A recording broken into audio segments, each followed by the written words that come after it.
A few years ago, in May, the 25th I think, I was at a My Chemical Romance gig with 3 of my closest friends.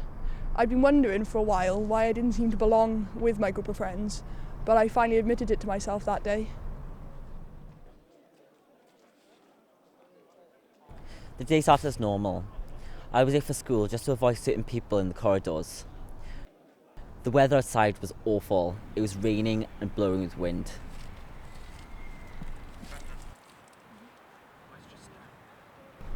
I didn't know how to tell anyone, but I knew I needed to. We were waiting outside the CIA in Cardiff to get into the gig. I cleared my throat and I could feel my heart racing.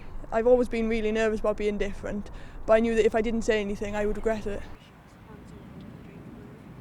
I came in through the foyer door. There was no pupils to be seen, just teachers. I signed in late at the front desk. I went through the corridor and up the stairs where no one could throw names at me. I took a deep breath and said, "Guys, I'm bisexual."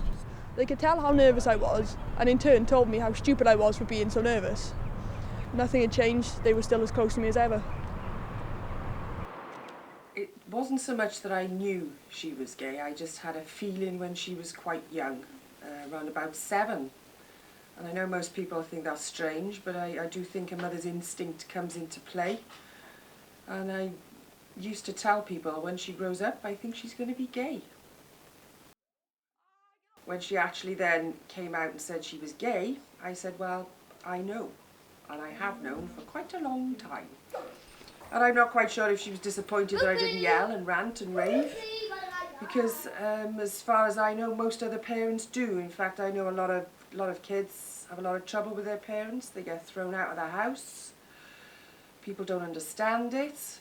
But quite frankly, sexuality is second to happiness as far as I'm concerned. If people are happy, really doesn't matter about their sexuality. And I or none of my family actually have any problem with it at all. I walked up the stairs fast-paced, missing every other step as I went up to the top floor. I expected a row from my teacher when I got into the class, but she just welcomed me in and told me to sit down. I sat by the table by the window, where all my friends were. I could see and hear the people at the back of the class looking and laughing at me. I had school the next day, so I got up at about 7 a.m.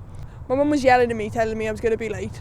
So I ran around my room and the house, throwing everything I needed into my bag as quickly as possible before running out the house and jumping in the car. When I got to school, I was really nervous.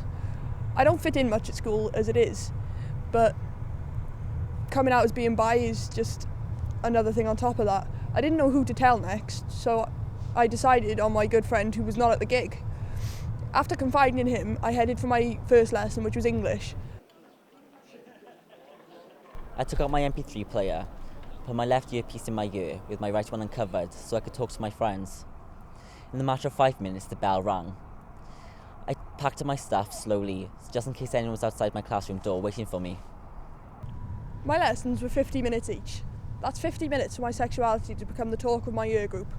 By lunchtime, it was much harder to walk through the corridor without people stopping me and asking me questions. My first lesson back after lunch was maths. Usually I like maths, but today something was different. I sat in my usual seat in the top corner with my group of friends, but something just wasn't right with them. They wouldn't look me in the eye and they barely spoke to me. After about 20 minutes of this, I asked them what was going on, and the answer I got shocked me. The teacher was walking down the corridor and greeted us with a smile, saying, "Morning boys, come in please." The class went in, apart from the people that weren't so fond of me. I didn't want to go in front of them, just in case they kicked me or anything.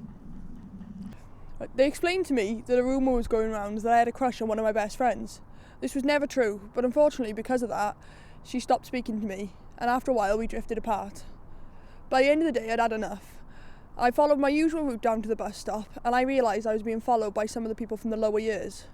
As they were following me, they started throwing stones, and they were using some very abusive language to mock my sexuality. I sped up, hoping that the bus would be there so I could just go straight home. I was in luck that the bus was there and I could just jump on and go straight home. I never told my mum what happened, and I never really went to school much after that. If I did, I avoided everybody, but I became a part-time attender at best. I normally sit at the back of the class where I feel safe and no one can bother me. But the people that I hated sat in my seat, and the only seat that was available was the one right in front of them. There's been plenty of problems surrounding James's sexuality when he used to get picked on in school by all the girls, and I had to stick up for James, obviously. I hated sitting in front of them. Every single time my teacher turned around to write on the whiteboard, they threw paper at me, they kicked my chair, and this one guy, Luke, kept trying to get my attention by whispering in my ear, but I just ignored it. I finally turned around, didn't know what the heck he was going to say or do to me. He passed me this piece of paper. I didn't want to read it, but he kept looking at me until I did. So I opened it and it said, "Look out, gay boy, we're going to jump you." I was terrified, I didn't know what to do. I kept getting threatened to school, but nothing ever happened. I always used to try and stay with my friends, but they always used to try and avoid me because they didn't want to be in the same situation as I was. I think living in a valleys town must have been extremely difficult. She hadn't actually come out at that point, obviously, so it does now, in hindsight, explain a lot of things that were going on. Maybe some behavioural things. I kind of get it now. I get it now. I wish I'd known at the time what the frustration was in school. I can only imagine what must have been said because I don't know. Just wish people were just more tolerant of other people for who they are and not what their preferences are. You should let people be who they want to be. So long as they're not harming anybody, it doesn't make any difference whatsoever. From Carys' point of view, I just think she's altogether happier. She's given freedom to do what she needs to do. I think the school was a bit too institutionalised then for her. When you get treated like a child, and that just really wasn't Carys at all. The next lesson was PE. That was the worst. The teachers were basically like the students. I got back to the changing room and there's no one there. My bag was missing and all I could hear was the shower running. I turned around the corner and there was my bag and my 2 missing books. I looked in my bag to see if everything was okay. My books were dry, but my clothes were soaking. I tried to dry them as much as I could under the dryer. I got dressed and didn't even bother going to my next lesson. I didn't even complain to the teachers. I just went straight to the office and told them that I was ill. They phoned up my mother.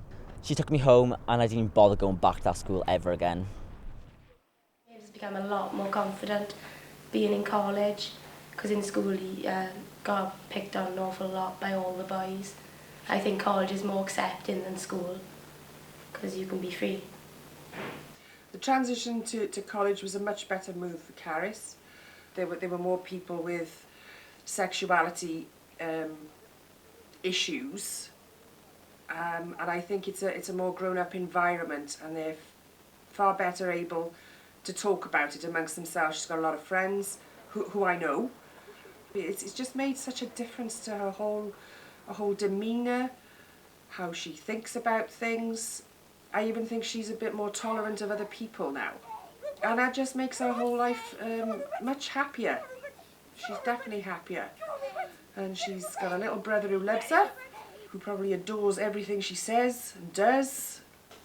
Well, my favourite thing to do with my sister is have fun, and when she babysits me, because we have lots and lots and lots and lots of fun. Admitting I was gay to my classmates was the easiest thing I've done. They were also accepting, and one of my fellow classmates also happened to be gay. For me, coming to Merthyr showed me that being gay is nothing to be ashamed of. My friends accepted me for who I was, and Merthyr College is a tolerant place. I feel more comfortable now that I'm accepted for who I really am.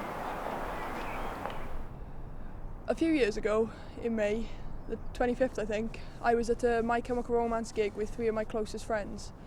I'd been wondering for a while why I didn't seem to belong in my group of friends, but I finally admitted it to myself that day.